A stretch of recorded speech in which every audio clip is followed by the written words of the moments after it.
We are all just prey. I need to get this off my chest. I don't know why I'm doing it here of all places, but I guess it's better out than in. My name's Jude. When I was about 16 or so, me and my daddy went over to my uncle's farm. Several of my uncle's horses had been slaughtered by a wild animal of some sort, and he wanted us to try to get rid of it for him, since he couldn't do it himself on account of his gimp leg. The horses who had been killed were damn near torn in half.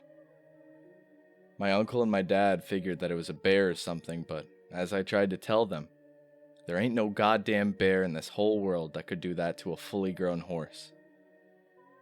Most people underestimate how big a horse is, but the ones my uncle raised were bigger than most trucks are. Me and my dad went out there in the miles of pine and oak surrounding the farm. We were following a trail of blood and bits of meat left by the carcass being dragged off from the previous day. From the looks of it all, it looked as though it had dragged off the horse's lower half into the woods.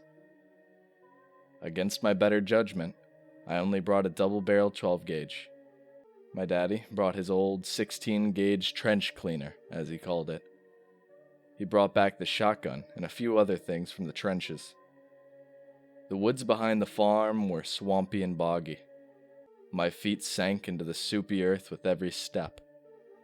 The mucky dirt barely let my feet escape its grip. We tracked the blood and the gore to a giant oak tree. The tree creaked and groaned with every weak gust of wind. The tree was up on a little mound of soil, elevated a little bit above the swamp. It looked old, older than everything around it. In front of the tree was a pile of rotting organs and intestine, chunks of meat, and fragments of bone. The smell was so bad it nearly made me throw up.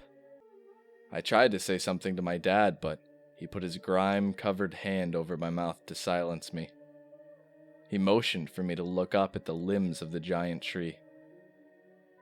I did as he told me to, and my heart sank. Hanging from the limbs of the tree were various bones with rotting muscle and tendons still on them, made into wind chimes, and brown sacks leaking what I assume was blood. But worst of it all was higher up in the tree. Looking down on us from the top of that tree were dozens of things. They were dog-like in their appearance, but they acted almost human. They had patches of matted, gray fur. Their snarling teeth were all chipped and cracked in almost every possible way. Foam dripped from their maws. My dad got in front of me and motioned for me to back up.